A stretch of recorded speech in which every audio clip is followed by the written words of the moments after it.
Welcome to SWO, Strange World Observer, with your host, John.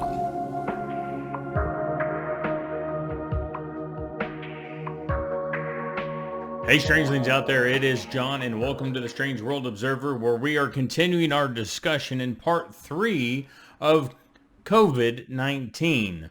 On today's topic, we are going to discuss what exactly is COVID-19. So we're going to talk about some details. Probably going to be a little bit longer episode. We may break it into two. I don't know. We'll see how it goes. But remember always to like, if you like what you hear and see, make sure you hit the like button. Remember to subscribe and share it on all your social media events so that we can grow our numbers here. So let's get into this, shall we?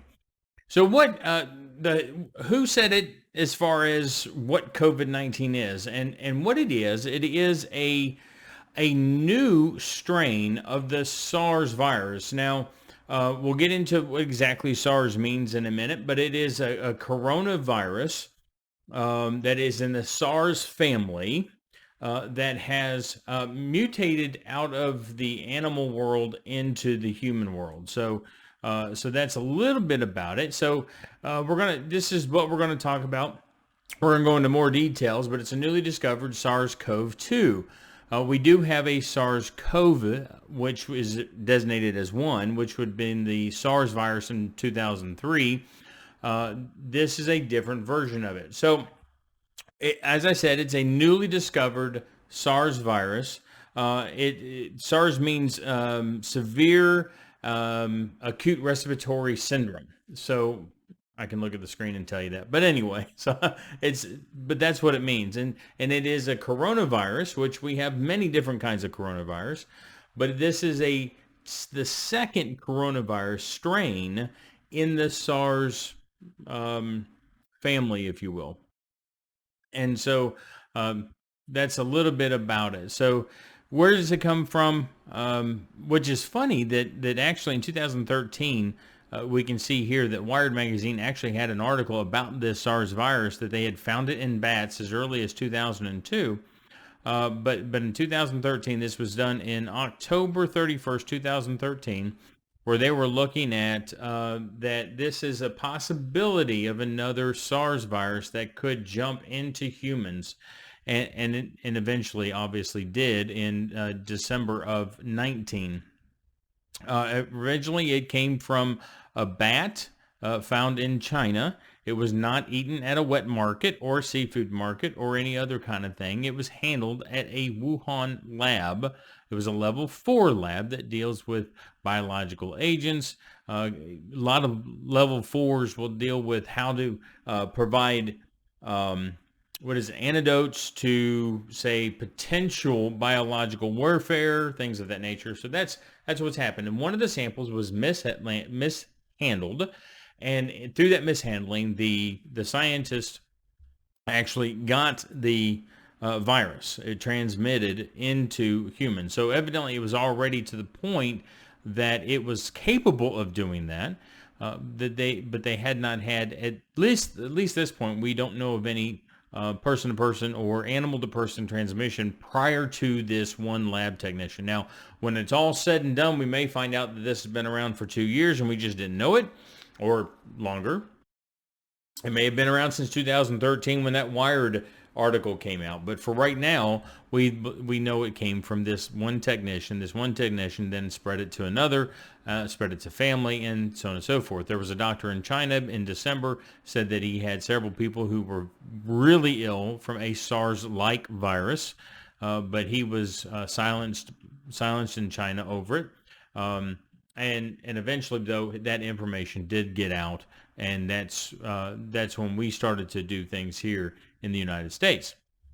So again, this is a couple of things that we're looking at. So in the upper left-hand corner, which I think, no, I was right, point this way, right here for you all is the Wuhan lab. That is where the virus and viruses, it's where biological agents are tested, are manipulated, and things of that nature. And that is a normal level 4 lab throughout the world, just to let you know. It's not anything China's doing that's different than us, but in the sense of working with viruses and things of that nature at a level 4 institution. On the upper right-hand corner is a Dr. Li Meng Yan, who actually, there was an article in the New York Post that said she worked there and she knew that this virus was actually mutated on purpose in the lab.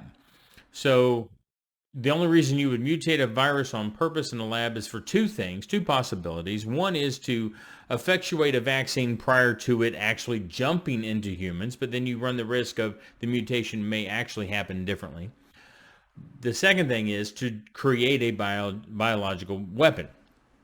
And I'm not accusing either way of what China's doing. I'm saying that's the two reasons why you would manipulate a virus the way this one has been manipulated, if indeed her claims stack up. Now the CDC says that it doesn't match, that it's not necessarily accurate. She claims what she says. CDC claims what they say. That's about all we can say about it.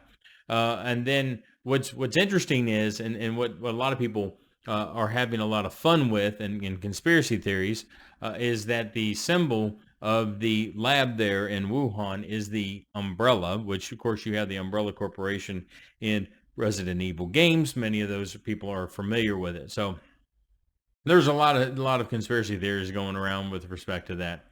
All right, so according to the WHO and CDC, when we talk about vectors, we're talking about droplets. We're talking about those things that come from the mouth when you cough, runny noses, sneezes, and even when you talk, you have small droplets of water that kind of come out, and so it can. This is the vector. It is airborne through droplet. Some of the heavy droplets will drop short and real quick. Some will drop a little further, and then the really small droplets, real small particulates, will go further. And there's some confusion. Originally, they said, well, distancing needs to be about 3 feet. Then it was 6 feet. Then, well, it can spread 9 feet. 11 feet and 19 feet was the last I'd heard. Actually, 21 feet was the last I heard. When you're talking about like churches where they're singers and they're preachers, that you need to be at least 21 feet from them if you're not going to wear a mask. Now, if you're wearing a mask, supposedly social distancing is not an issue, but they still want you to do social distancing, and they want you to do the masks. They want you to do both. And if a lot of people want you to do the mask, they want you to do shield and distance and do all that. So that's a little bit about vectoring and how the disease spreads. Now, remember, this is COVID, co meaning coronavirus, V meaning virus, coronavirus, and then the D is disease. So it's a coronavirus disease. This is COVID-19, and the 19 designation, I believe, is from 2019. I haven't seen much on that, but anyway. And so symptoms are kind of confusing. I know the writing on this is kind of small, but you end up pretty much having just about anything can be a symptom. So a lot of people panic and they get tested and all, and we'll talk about testing a little bit later. And so you end up with a lot of positives, which is not a bad thing in some ways, but it's a bad thing in other ways. And so we can talk about that later. But anyway, so you've got the standard fever, dry cough, fatigue, a loss of taste and smell. A lot of people that I know that have gotten it recently, that was their symptom, that they kind of went, hey, I can't smell or I can't taste. And about, what is it, 80% of your taste is your smell anyway. So those two are connected quite tightly together. Nasal congestion, well, hay fever, if you're seasonal allergies, okay. Conjunctivitis, red eyes, also comes with seasonal allergies. Sore throat comes with seasonal allergy. Headache all this comes with seasonal allergies as well. So a lot of people may be having seasonal allergies, but going to get tested and may actually come up with a positive. Muscle pain and joint aches. You have this with the flu, which right now is flu season particularly in the United States. Skin rashes, nausea, vomiting, diarrhea, chills, and dizziness. Now, severe symptoms they talk about: shortness of breath. This is something that I can remember last year getting pneumonia, and I had what they diagnosed me with. It was pneumonia with a collapsed lung, and I remember how tough it was to breathe. And so if it's anything of that nature, then okay. Loss of appetite, confusion, persistent pain or pressure on the chest, which also could be a heart attack. So whether it's COVID or your heart, you need to make sure you go to the doctor or hospital, emergency room, either way on that one. And then a persistent temperature of greater than 100.4. Then they get into some of the less common symptoms. And I got tickled over this list, to be honest with you, because it's irritability, confusion, reduced consciousness, anxiety, depression, sleep disorders, CVA, which is strokes, encephalitis or brain inflammation, delirium, and nerve damage. Now, the reason I got tickled at that list is I kind of thought about the country after our lockdown for so long. This pretty much describes everybody. So the less common, maybe everybody has it, but it happens to be going on quite a bit here in the United States with all the lockdown. Complications are the comorbidities that come along with COVID-19. Now, what a morbidity means that you have a disease process already in place, and then you add something to it. So COVID we're talking about the instigator, but you have, for example, age is a comorbidity in this, that the older you get, the more susceptible you are to it. Whereas like influenza, it can kill just about anybody of any age. COVID tends to be heavily weighted on the older adults, older population in the United States and actually throughout the world. And we'll show that here in a little bit. CVD or cardiovascular disease, IEDDM and NIDDM, which is simply insulin-dependent diabetic mellitus, insulin diabetic and non-insulin diabetic. I'll get that out. Type 1, type 2, some will call it. And then you have COPD, which is chronic obstructive pulmonary disease, which could be asthma. It could be black lung. It can be from being a smoker. It can be from all kinds of different reasons. Then you have chronic respiratory disease, which is also what I was just describing, and CA meaning cancer. And so those are some comorbidities. Now, when we get into the mortality of this, and this is where it's getting really kind of interesting, and we're going to dive a little bit deeper into this. This came from on November 4th from the CDC. Now, what you can see here is they break it down into age, under 1 to 4, 5 to 14, and so forth. As of the November 4th, it's saying that we've had 217,384 deaths. Now, I know that we're hearing people talk about, well, actually, this is the numbers are accurate through October 31st, but even back then they were saying there was 220 to 230,000 deaths. So we've had a total in the United States of all causes of death, 2,386,184. Then deaths involving pneumonia with or without COVID. So with pneumonia cases alone, they could or could not have COVID. We had 222,821 deaths in this time period. Deaths involving COVID-19 with pneumonia was 98,000. So the question is, when we start talking about this idea of 217,000, a lot of them don't have the respiratory problems that we think they have. Matter of fact, we've lost a lot more with pneumonia than we have 110, 118,000, somewhere thereabouts, from pneumonia, which may or may not have COVID involved in it.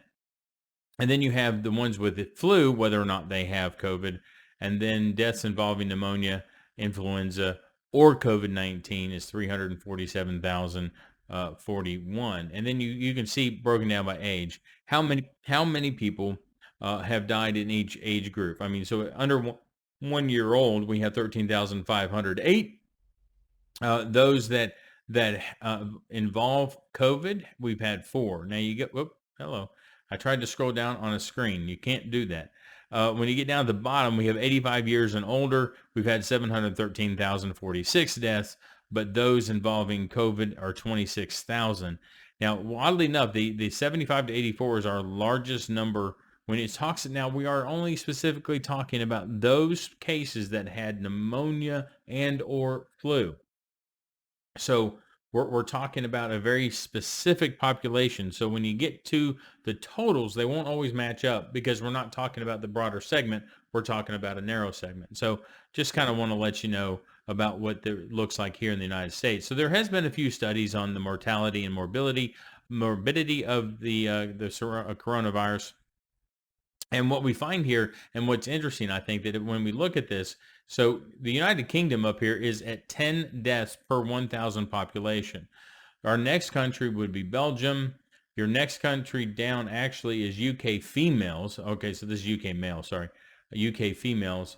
And then you end up with Belgium female.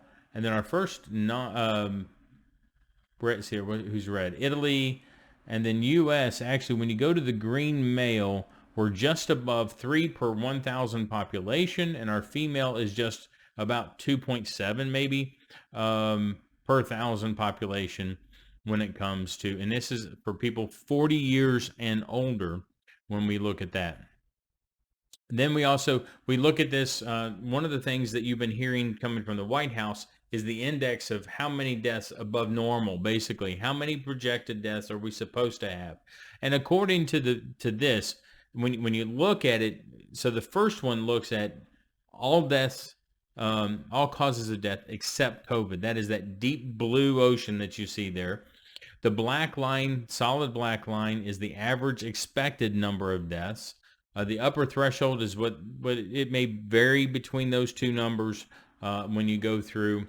And then all causes, which include COVID, you can see in the light blue area. Now, what's interesting when you start to look at this actually starts to purport that, particularly here in the United States, when we look at the number of deaths, and this is per month, we're looking at a monthly rate here. We're looking at the height of it was about 20,000 deaths more than what we expected to have. But for the most part, it's anywhere between a couple thousand to about 10,000, maybe at max, that you have more than what you would normally expect. So the death rate hasn't really climbed as high as that number that everybody's scaring us with the 230,000, which again, the CDC is talking about 217,000. So it's not climbing at a rate that we should really kind of freak out about, but because we're reporting that number in and of itself only, people are freaking out about it. But again, what is the job of the news media, at least now in today's world, but sensationalism and fear? And so this is why we get these numbers. Another one we look at symptomatic adults over the 18 years of age, and what they were doing. Now I put this one in here because I thought it was an interesting study.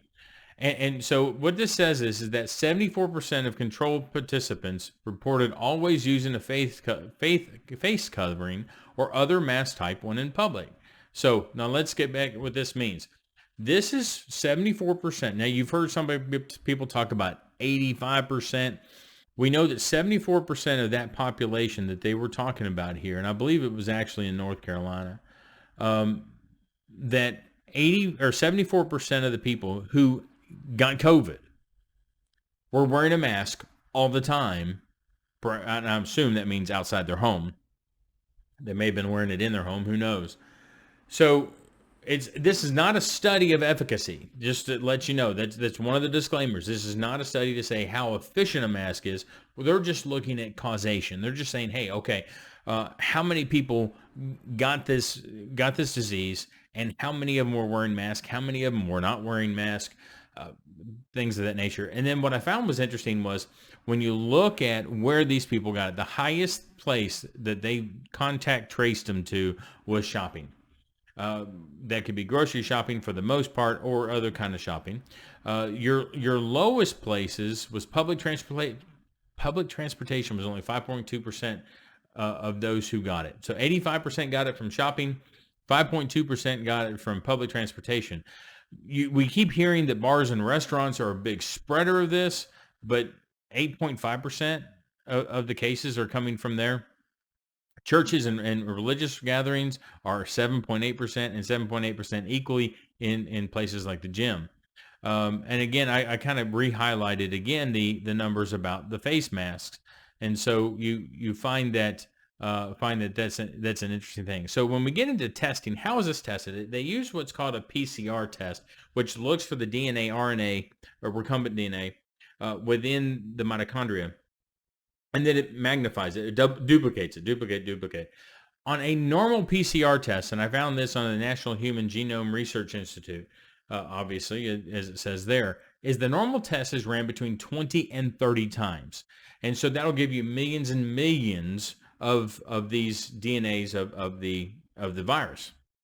In particular, one that is normal, it started with the PCR testing, was actually AIDS, HIV, the human immunovirus. And so we see that the average testing is somewhere between 20 and 30. For SARS-CoV-2 or coronavirus or COVID19, they're running at 40 times, which means that can be up to 1 trillion times the number available that you would not have otherwise. And so what that means for us is that you could be picking up dead viruses that are in you and multiplying that 1 trillion times, and you're going to come out positive. That's why I believe that a lot of people in the United States, we probably have a high rate of false positives simply because you don't really have the threshold in your body to be infected. I want to kind of share this with you because everybody has staph on their body. We have a staph infection, if you will, at all times. And it's not an infection because it's androgynous. It's to us. It's normal to us. And so it's not an exogenous. It's not from something else into our body. When you get a cut, sometimes you'll end up with some pus around it, and that's the staph infection. And it can be mild, it can be moderate, or it can be severe. But you need to treat it either through topical or oral antibiotics. When you look at this PCR testing, it's giving everybody a positive that if you've got just a couple of viruses on you. I think that we would all be on vancomycin right now if we did this testing for, let's say, MRSA at 40 times amplification, 40 times cycles, because we're going to take that MRSA and have trillions of them in our body that's not really there because we're not really infected by them. It just happens to be there. And I think that's going to be the same when all is said and done. I think we're going to find that to be the truth about COVID-19. Good news coming down the pike is there is a vaccine. Now, Andrew Cuomo of New York just kind of said, we've got to see what we can do about this COVID-19, either how to change the narrative to make it a Biden thing or to do away with it. Which lets you know that this is a very political thing, unfortunately.